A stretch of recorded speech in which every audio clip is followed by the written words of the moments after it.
We had an opportunity earlier this week to visit with Ed Murray. He's been in office just for a month as Wyoming's new Secretary of State, and we wanted to see how the transition was going for his office. It's our pleasure to be meeting today with the 21st Secretary of State of the state of Wyoming, Mr. Ed Murray. Mr. Secretary, welcome to Capitol Outlook. Well, thank you, Craig. You've had a chance now to be in office for a little more than a month. Mm-hmm. Tell us about the transition, some of your plans, some of the things that you've been working on right out of the gate. It's been a very good transition. Naturally, we've been very, very busy. Since the inauguration on the 5th of January, when you consider that I was able to, in my capacity as Secretary of State, open the 63rd legislative session on the House side. We've been following literally hundreds of bills, dozens of which have direct impact to this office. On top of the regular day-to-day business, I have been involved in the board work. We've had SLIB meetings, we've had State Lands Commission, we've had Building Commission meetings. And so, in a nutshell, it has been a blur of the first 6 weeks, very full and active, and it's been an honor and a privilege to serve in my capacity thus far, and I think the transition is going good. You obviously now have probably begun to formulate an agenda for your time in office. What sort of things are on top of your mind?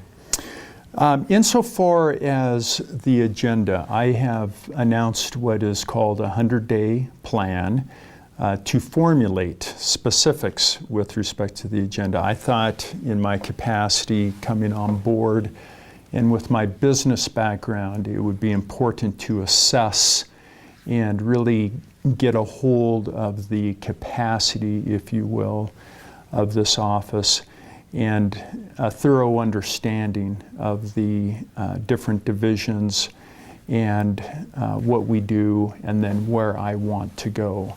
I want to have some meaningful objectives and goals for increasing voter turnout and for advancing that process from a technological standpoint to including things like voting centers and e-poll books that were supported and are being supported greatly by the clerks of the counties throughout the state. Let's go right there. You testified Tuesday on Senate File 52, which is exactly that. It passed committee fairly strongly in the House and will now head to the House. It's already passed the Senate, and it talks about different options maybe for voters that might come to fruition perhaps in the larger towns in Wyoming. Mm-hmm. And this is correct. It's an opt-in, as you alluded to. The clerks of the counties, they had an association meeting during which they wanted to go forward with this legislation. I'm a local government guy in my philosophical core and beliefs, and so I am in support of the bill. It's a good bill. In my capacity as Chief Election Officer, I want to participate in that process, and so I did testify before the House Corps Committee yesterday, as I did on the Senate side, and I think it's a bill that will pass, and I think it's a good bill because it helps expand the ability to provide accessibility for voting, bottom line. And it also modernizes and makes electronic some of the processes in the voting process that is otherwise paper and manual. There was some discussion in committee yesterday that the concept of these rural voting places that have been such a part of Wyoming's history and lore might be disappearing, though, and in some views that might be sad. What are your thoughts on that? Oh, I totally agree. You know, that's not the objective of this bill. There was a testimony about which you speak, and it is true that in Wyoming we enjoy an electoral process, a voting process that is very social in nature. You know, you go to the polling place, people know who you are, and you've had polling judges there for who are in their 70s and 80s, and it's really a tradition that we have in Wyoming that that must be preserved. If they want that, again, it gets back to my local government subordination and submission to what the local governments want. So what is appropriate in one county may not be appropriate in Niobrara County, or, for example, Cass, Natrona, or Laramie. In the end, it's elective, and so those counties that choose to utilize a process that I believe adds flexibility. For example, we're here at the Capitol, and in Cheyenne, there's a lot of residents from surrounding smaller communities, Alba and Pine Bluffs, for example, and they would normally, under the existing process, have to return to their home precinct, but they could vote in Cheyenne if they wanted to. And so it's designed not to eliminate that rural aspect or to disenfranchise anyone. And to the contrary, we believe, the clerks throughout the state, and I certainly believe that it will add flexibility and accessibility to people who wouldn't otherwise have it. Let's talk about the business recruiting aspects of the state of Wyoming. Right. Certainly your office is directly involved with that.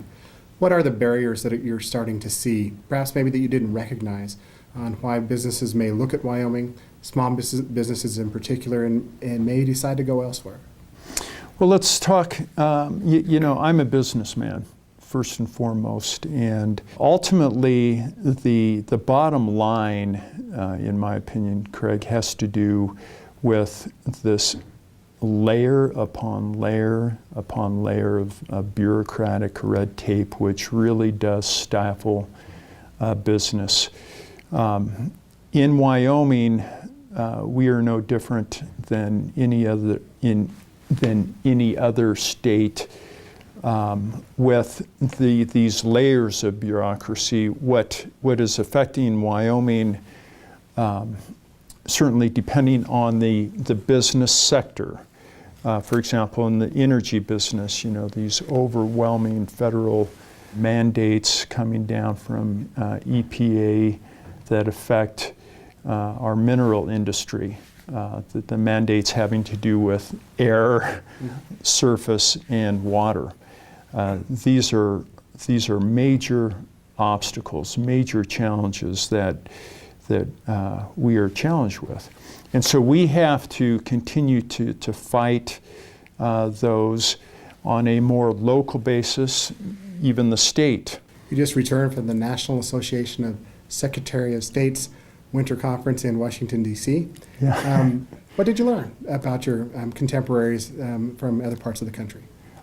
I learned a lot in a nutshell. It was an incredible opportunity early in the process, and there were upwards of 39, 40 secretaries of states there.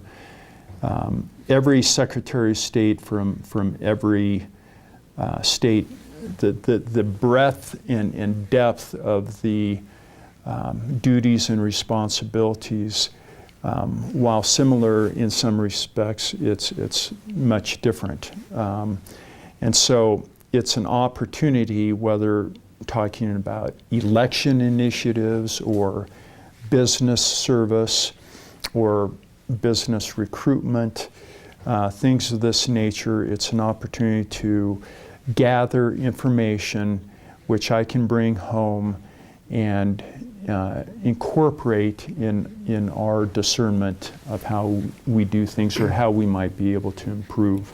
We have just about a minute left, Mr. Secretary. Yeah. Your office will be in a different place next year. Yes. And even when you return back to the Capitol. What are your thoughts on how that process is working, how it will work in the interim during the Capitol Reconstruction, and when you'll return to the Capitol?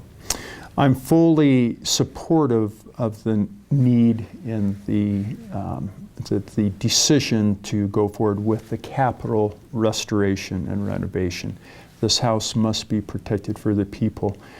I do believe that the Secretary of State, as the treasurer and auditor and the governor, should have a meaningful presence in the Capitol upon the completion of the restoration project. And that is consistent with the history, the 125-year history of this building, from the beginning of which the state elective have been housed here in the Capitol, and it provides for accessibility and doing business, the business of the people of Wyoming, here at the seat of government. And so there is discussion right now on the allocation of that space upon the return and the completion of the restoration. And so I just hope that the will of the people and the best interests of the people of Wyoming are accommodated in that final decision. Secretary of State Ed Murray, thank you very much for joining us on Capitol Outlook. Craig, thank you very much. Come again. I will. Thank you very much. Appreciate it.